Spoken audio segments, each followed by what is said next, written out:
partner. Some of you all work for OEMs, tier 1 suppliers, tier 2 suppliers. We would love to have your companies as hiring partners. We have had more success with companies signing up as partners, companies that are in Silicon Valley, I think in part because of geographic proximity, and also because some of those companies are smaller, they move a little faster. But we really want to place students in Detroit because this is like the center of the world for automotive. It's where the most jobs are. It's where the biggest ecosystem is.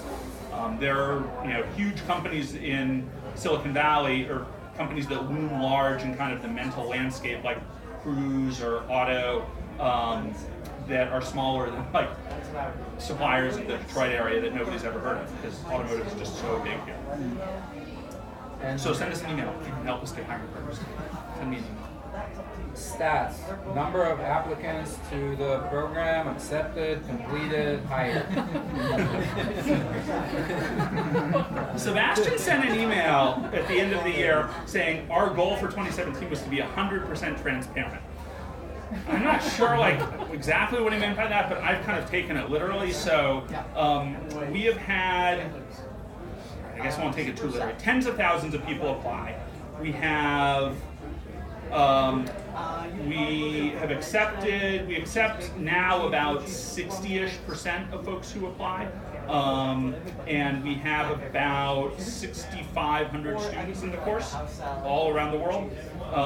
And what we've seen so far with the first few cohorts to go through the program is about half the people who start the cohort finish term 1. And it kind of breaks down in a kind of interesting way. We see about 20% of students just never complete a project. Even the very first Finding Lane Lines project, 20% of people don't complete. Interestingly, about half of those people, so 10% of the whole class, they watch all the videos, they just never submit a project. So we see, we see some amount of people like that. Another 20% finish the Finding Lane Lines project, but never finish the next project, traffic signs. And so that's like 40% right there who don't finish, and 50% graduate or complete the term. So basically, if you get through the traffic sign project, odds are very good that you'll finish the term. I think it's actually more like 55% once you kind of go through the 4-week extension that we give students if they don't make the deadline for the term. So those are the numbers we see. As transparent as I guess I'm comfortable being. If I didn't get a figure there, you want to know. How about hired? Hired is pretty low right now. I mean, I don't have a good stat. To be honest, it's something we have a hard time keeping track of because nobody has to write us and tell us when they got a job. We're trying to find better ways to track that. Maybe some ways through LinkedIn, better surveys. But it's small because we're pretty early on in the program. We've seen some folks get hired with BMW, NVIDIA, some of our kind of tighter hiring partners. We have seen a lot of people get promoted or transferred within their own companies. We have a student we highlighted, I think online, who was in a chip building part of Intel who transferred into their automotive group. We have some students in Europe who got hired onto Vallejo, I think. But it's small so far. It's a big focus of the program that we've scaled at. So far we've been kind of racing as fast as we can to build out the content of the projects, and we're starting to shift more and think about how do we get folks hired into the industry. All right. Seems like this domain is getting commoditized pretty fast. Baidu's open source effort, forecasted effect of this on hiring? Yeah. So I don't necessarily agree that it's getting commoditized quickly. Maybe. We were just talking at this table about Baidu. I think it's great if they open source their self-driving car stack. I hope somebody does. I hope it's them. But it's also one of these things I'll kind of believe it when I see it. I think right now there are a lot of OEMs and suppliers who are all trying to develop their own solutions, and it's kind of a race to see who gets there first, and at what point we'll start to consolidate. I'm not sure. It might be quickly. It might be like the mobile phone wars that winds up being Google and Apple, or it might be totally different. The automotive industry has historically been very fragmented, and maybe that won't change. I don't have a great handle on that. Is there a possibility to extend the final deadline of our semester? So here's the deal with that. Fair question. And we have not been as good about communicating the answer to that as we probably should have been, partly because we didn't really know this. This whole thing has been kind of experiment upon experiment at Udacity. We're doing everything kind of differently than Udacity has done in the past, so we're just making a lot of stuff up as we go along. There's a deadline by which you have to have passed all the projects to continue forward. If you don't hit that deadline, you get a 4-week extension for free. If you don't hit the deadline by the 4-week extension, we offer you the ability to continue for another 4 weeks for $100. We can't kind of do it indefinitely because there are all sorts of costs that go along, and we have to recognize revenue, and the finance department is already like yelling at us because it's such a long period. But we want to see as many students pass as possible. Like, this is not an operation where we're trying to fail students out to get a reputation as being a place where nobody can pass the course. We want students to be successful, and so whatever it takes, we want to do. All right, next question is, DIDI Udacity Challenge seems to be a poorly organized exercise. Any plans to improve? Yes, it has been a poorly organized exercise. So we are, Udacity is, for context, in case not everyone knows about this, Udacity has run a number of open source challenges kind of in parallel to but separate from the Nano degree. So I've been focused entirely on building the Nano degree program. And for quite a while we had kind of 2 self-driving car teams within Udacity. We got along very well, but it was a little weird. I was working on the Nano degree program, and then we had a colleague of mine named Oliver who had a few engineers working on the Udacity open source self-driving car. And in order to build out their self-driving car, they had a lot of challenges where they would publish a lot of data, which I think was terrific. A lot of times it's hard to get your hands on autonomous vehicle data, and they were publishing all sorts of data and saying, help us build algorithms to build this open source self-driving car. Eventually, Oliver's team spun out. While they spun out and formed their own company, it's called Voyage. It's separate from Udacity. While they did that, they were in the middle of running one of these open source challenges in conjunction with Didi, the Chinese ride-sharing company, similar to Uber but in China. And because of when they spun out and the fact that our team wasn't paying attention to too much like the open source challenges they were running, things got a little messed up, and the folks who have been trying to participate in this Didi open source challenge have had a difficult time of it. My team has now taken over the open source challenges. We just went and collected a lot more data on Saturday. We're making sure this week that the data is good. We're going to re-release it. This may be more information than you've ever wanted on how Udacity works and the open source challenges, but it's a really long way around the barn of saying the Didi competition is going to get a lot better. There was a lot of confusion around when they spun out. We didn't handle it as well as we should have. Maybe a quick follow-up to that. Yeah. So how far do you think is Voyager from actually launching self-driving cabs? That'd be great. Or my nephew needs to get around, and my brother has to drive him around all the time. So. I think they are very, very close to launching something, but I think like almost everything in self-driving cars, like it's very qualified. So I think what they're going to launch is essentially a self-driving cab that's a little more like a bus. So it'll run around a fixed route, it'll make stops, and people can get in and out. They're talking with a couple of closed campus type systems, not universities, but there are other things similar to universities, kind of closed areas, business campuses, follow the Google bus and Silicon Valley. So I think they'll launch that really quickly because they're very good at this kind of point-to-point driving that doesn't involve a lot of complex decision making in a well-controlled environment. Getting in a self-driving cab where you can just drive from here to Auburn Hills, and wherever you want to go that's a much tougher problem. I think they're right away from that. Any challenges events like the Didi Challenge from a Detroit-based company?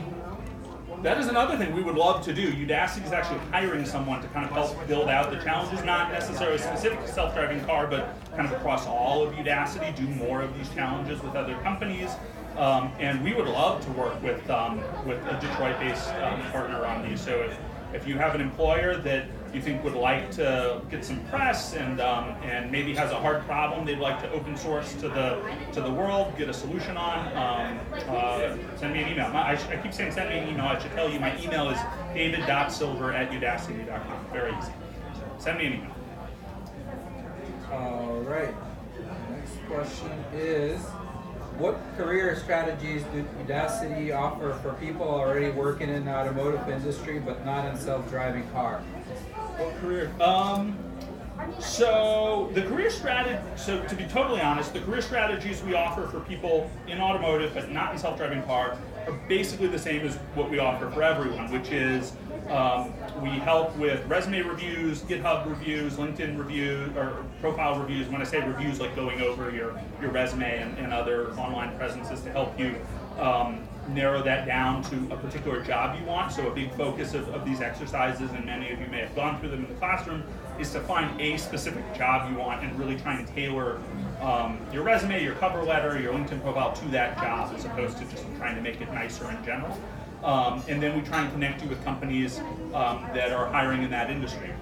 A nut we haven't really cracked, and to be honest, we haven't worked on it that hard, maybe we should work on it harder, is if you work for a large auto company and you want to transfer within that company to the autonomous vehicle division, we have the same contacts for you as we have for everyone else. There may be ways that we can try and facilitate that transition. But to be honest, if you're already inside the company, you may be in a better position to move within that company than we could be to help you move within that company. Just go talk to them.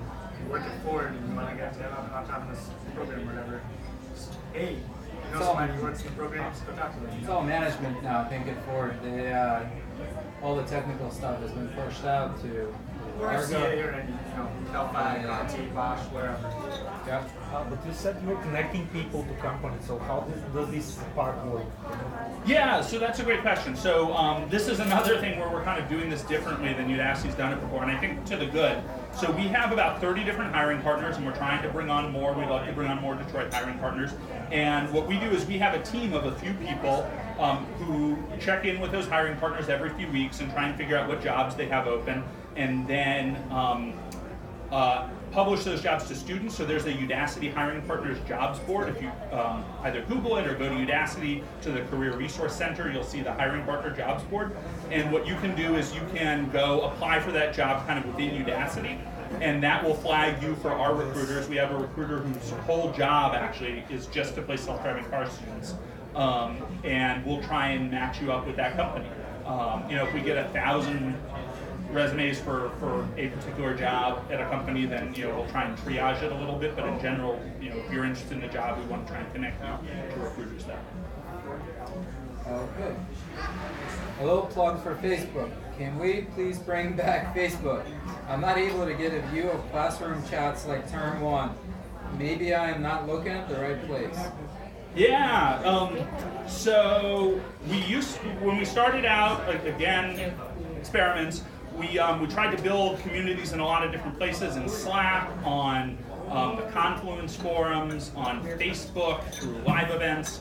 And Elizabeth Ortega, have any of you all interacted with Elizabeth or seen her on Slack? Elizabeth's our community manager. Elizabeth is in charge of trying to make all those places work, and she's, particularly for a community manager, I've always been impressed with this, she's very data driven. And she's always trying to run surveys and get engagement metrics on different communities. And what we found was a lot of students were complaining about kind of a fear of missing out. There was just so much stuff going on, it was kind of overwhelming. And also at the same time, not a lot of students found our Facebook communities all that valuable. And so we've moved away from the Facebook communities. We're not creating new ones for the new cohorts. Whether or not we would bring those back is more up to Elizabeth than me, I guess. I'm not in a position really to go to Elizabeth and say, let's bring back Facebook, because I don't really know enough about Facebook particularly to just make an order like that. But if you lobby Elizabeth, I guess I'm just kind of pushing this off on Elizabeth. Fine, Elizabeth. Some people really did like Facebook. I feel kind of badly for taking that away for the folks who found it valuable. I hope that Slack and the new discourse forums at discussions.udacity.com kind of make up for some of that. All right. What criteria does Udacity use to evaluate the success of the self-driving car nano degree program? E.g., hiring percentage, completion rate, Yeah, well, it's funny, I asked the same question. I went to our CEO like probably 3 or 4 weeks ago, and I said, Vishal, I kind of have my own goal for the program, which is to help as many students get into jobs as possible. I say that like all the time to our teams. Like the guiding star of this program is to help students get jobs working on autonomous vehicles. I went to Vishal, our CEO, and I said, what is your goal? Like, do you want to maximize revenue? Do you want to maximize the number of students?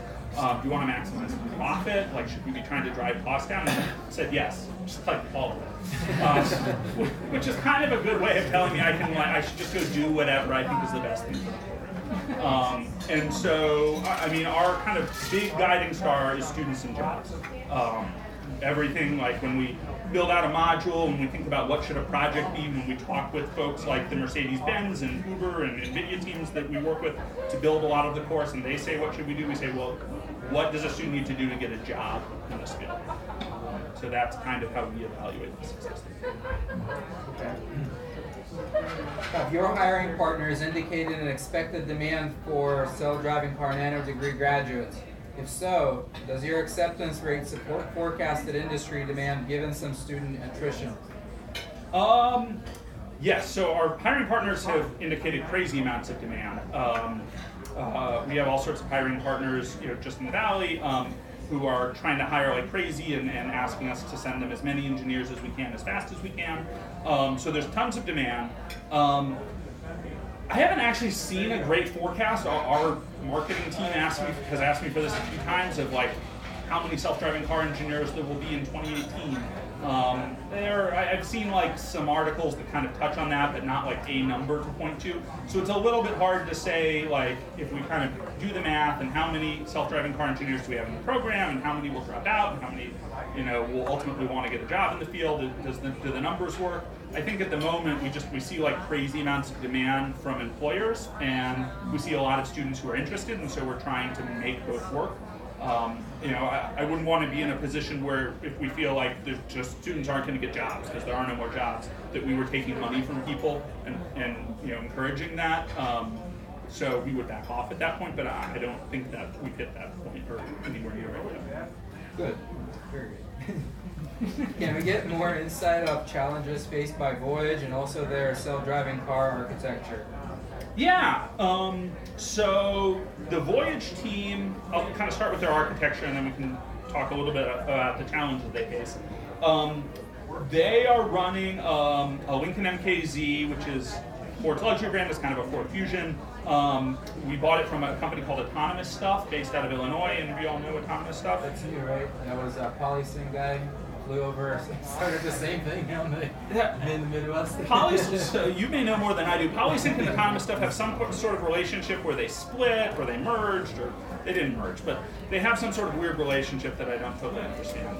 But they're both good people. We like the Polysync folks, we like the Autonomous Stuff folks. Started one company, then just started another one. It's okay? Anyhow, we bought the car from Autonomous Stuff. What Autonomous Stuff does is they give you a car that's equipped so that you can drive it with a video game controller. And you're like sitting in the car and you're driving it with an Xbox controller, and it's kind of cool. And their logic is, well, if you can drive it with an Xbox controller, you can drive it with a computer, and now it's your job to like train the computer to drive it. So they kind of abstract away a lot of the details of the CAN bus and hacking the CAN bus and actuating the vehicle. And so we have this Autonomous Stuff car. And I should say the Voyage car stayed with Udacity as part of their spin-out, so we still have that car. It has a Linux box in the back that's kind of powering the whole thing. It runs a Titan X GPU. Their software stack, the software stack is mostly ROS, Robot Operating System, which is an open source automotive middleware running some AutoWare components. AutoWare is like another automotive library that plugs into ROS. And they're running a mostly robotic stack. They run some deep neural networks for, I think, traffic light and traffic sign classification, but mostly they're running ROS nodes that are already built to do sensor fusion and control. And they're doing the Voyage car at the moment, or the car we have, I don't know what Voyage is doing now, but the car we have does very little path planning. It's basically kind of point-to-point mapping. And so what you do is we mount a LiDAR on the top of the car and we go map an area, say like the parking lot or a road, and we get a really high definition map of what that road or parking lot looks like, and then we pick out landmarks or waypoints on the road or on the route, and the car kind of drives from waypoint to waypoint. So it's pretty basic right now and requires really high definition mapping and can't just kind of go figure things out on its own. But to start, it was pretty impressive. Sebastian said in like August, he was like, Oliver and his team are going to figure out how to get a car to drive all on its own from Mountain View to San Francisco, which is like 30 miles. On El Camino, which is like a 4-lane road with traffic lights and stuff. And I was like, there's no way they're going to do that. And they didn't. It 5 months, but yeah, they got it done. I was impressed. That's awesome. Is Udacity going to cover some hands-on areas in Term 3, like CAN bus, interface, and other mechanics of the car?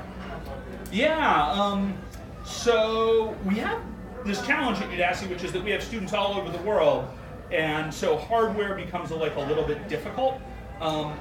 We are going to cover system integration, which I think is largely, at the moment, shaping up to be ROS and how to handle like publish, subscribe, middleware, so still kind of software. We'll probably cover some basics of CAN protocol, but a lot of that gets abstracted away if you buy a car with a data speed controller or from autonomous stuff.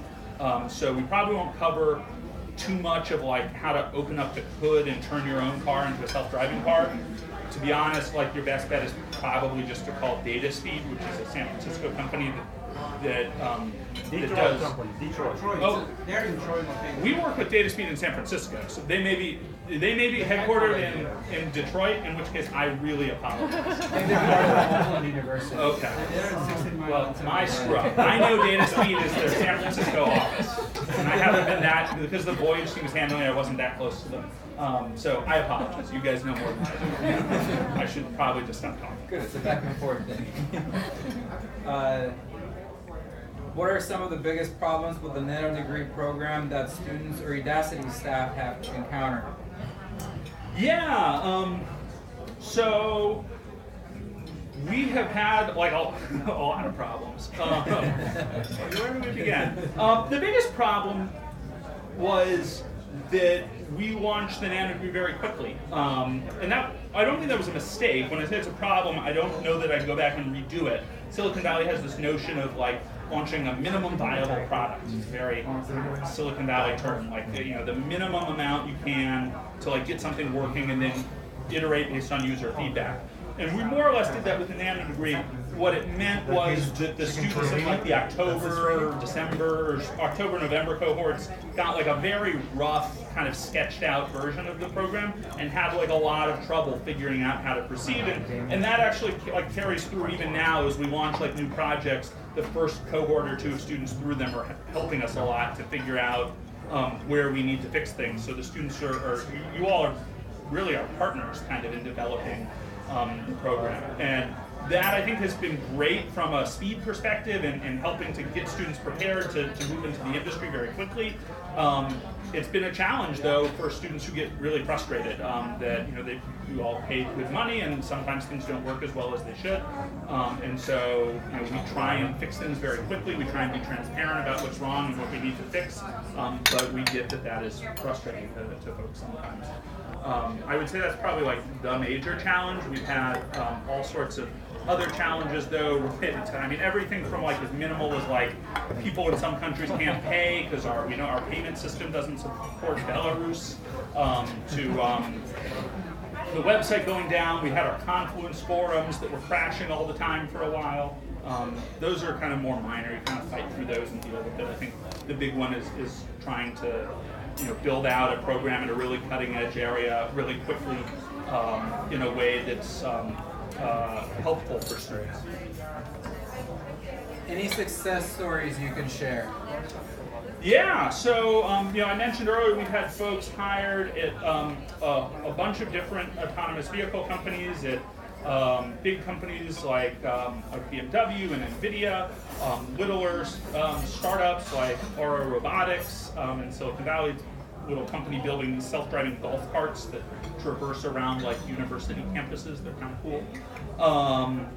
Folks who get promoted. We ran a whole blog series actually on different people who got different jobs.